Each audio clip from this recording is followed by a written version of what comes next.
Hello दोस्तों, आप सभी का हमारे एक और नई वीडियो में स्वागत है। दोस्तों, आज के वीडियो में हम बात करें कि हमें एसआईपी करनी चाहिए या लमसम करनी चाहिए। देखो, बहुत से लोग होते हैं जो म्यूचुअल फंड में अपना पैसा लगाने जाते हैं, लेकिन वो ये डिसाइड नहीं कर पाते हैं कि हमें एसआईपी करें या फिर हम लमसम अमाउंट एक साथ इन्वेस्ट कर दें। जैसे एसआईपी क्या होता है? एसआईपी आपको मंथली इंस्टॉलमेंट होती है। जैसे अगर आप 1,000 रुपये की मंथली एसआईपी करना चाहते हो, तो आप एक डेट सेलेक्ट करो, जैसे 5 या 6 कुछ भी हो सकता है। तो आपका पैसा वो बैंक अकाउंट से ऑटोमेटिक कट जाता है। लेकिन जब आप लमसम करते हो, तो वो आपको एक दिन डिसाइड करके आपको अपना पैसा अपने अकाउंट से खुद काटना करता है। मतलब आपको खुद इन्वेस्ट करना पड़ता है।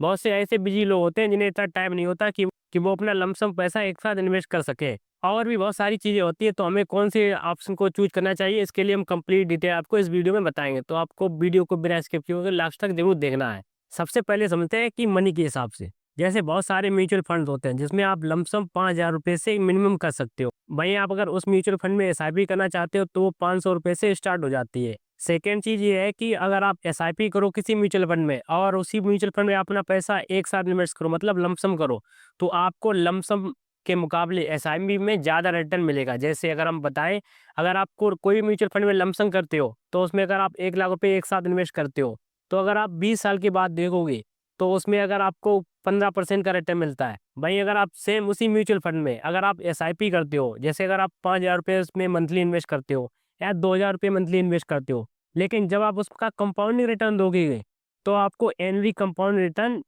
एसआईपी वाले में ज़्यादा होगा। जैसे अगर उसमें 15% था, तो इसमें 17 या 18% होगा।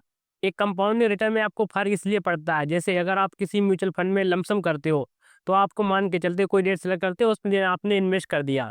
लेकिन जब आप एसआईपी करते हो, उसमें भी आप एक डेट सेलेक्ट करते हो।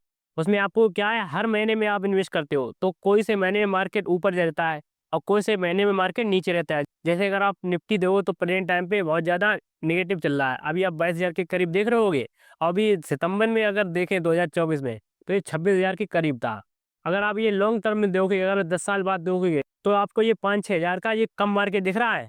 अगर आपकी एसआईपी चालू होती है, तो आपको सितंबर, अक्टूबर, नवंबर, दिसंबर, जनवरी, फरवरी, अभी और पता नहीं कितने टाइम पे ये मार्केट नेगेटिव रहे। उसके बाद अपने लेवल को क्रॉस करेगा, जैसे 26,000 था, कुछ भी हो सकता है।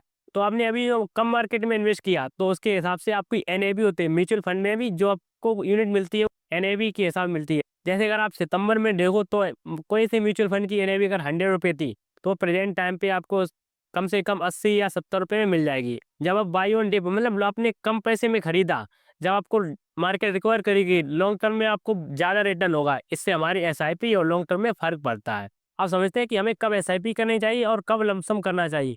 ये ज़रूरी नहीं है कि आप एसआईपी ही करते रहो। आपको ये भी समझना चाहिए कि कभी-कभी ऐसा ऑप्शन आता है जब आपको लमसम करने की ज़रूरत पड़ती है।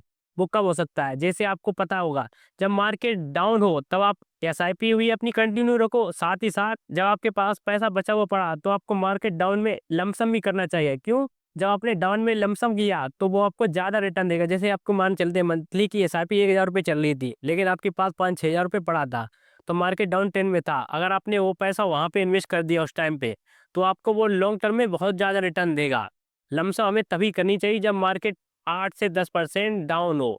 वो हमारा लॉन्ग टर्म में ज़्यादा वेल्थ क्रिएट करने में मदद करता है। तो दोस्तों, अगर आपको हमारा आज का वीडियो अच्छा लगा हो, तो हमारे चैनल को सब्सक्राइब करें और वीडियो को लाइक करें। मिलते हैं फिर नेक्स्ट वीडियो में। Thank you.